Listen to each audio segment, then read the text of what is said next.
U.S. anti-missile defenses intercepted rockets fired at Kabul's airport early on Monday, as the United States flew its core diplomats out of Afghanistan in the final hours of its chaotic withdrawal.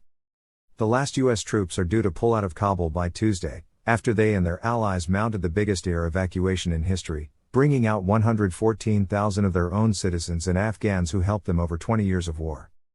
2 U.S. officials said the core diplomatic staff had withdrawn by Monday morning.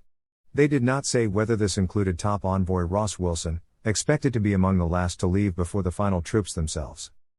A U.S. official said initial reports did not indicate any U.S. casualties from as many as 5 missiles fired on the airport. Islamic State, enemies of both the West and the Taliban, claimed responsibility for the rocket attacks. The rockets followed a massive Islamic State suicide bombing outside the teeming airport gates on Thursday, which killed scores of Afghans and 13 U.S. troops.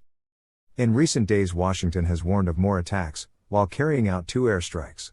It said both hit Islamic State targets, including one on Sunday it said thwarted an attempted suicide bombing by blowing up a car packed with explosives in Kabul, but which Afghans said had struck civilians.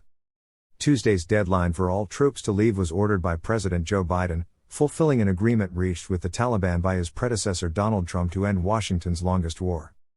But having failed to anticipate that the Taliban would so quickly conquer the country, Washington and its NATO allies were forced into a hasty evacuation.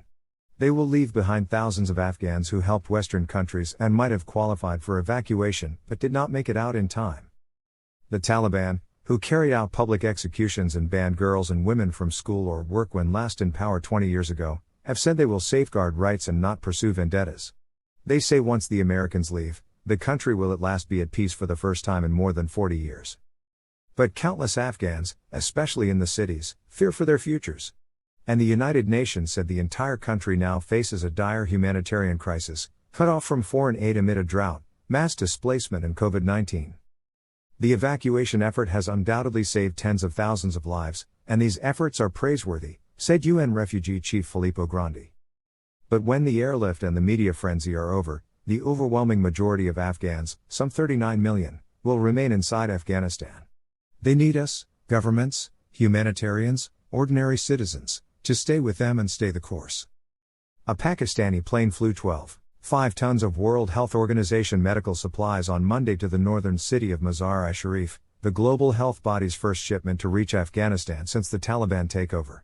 The emergency and trauma kits would be distributed to hospitals across the country, said the WHO, which had warned on Friday that Afghanistan's medical supplies would run out within days. Outside the airport in Kabul, people described themselves as forsaken by the departing foreign troops.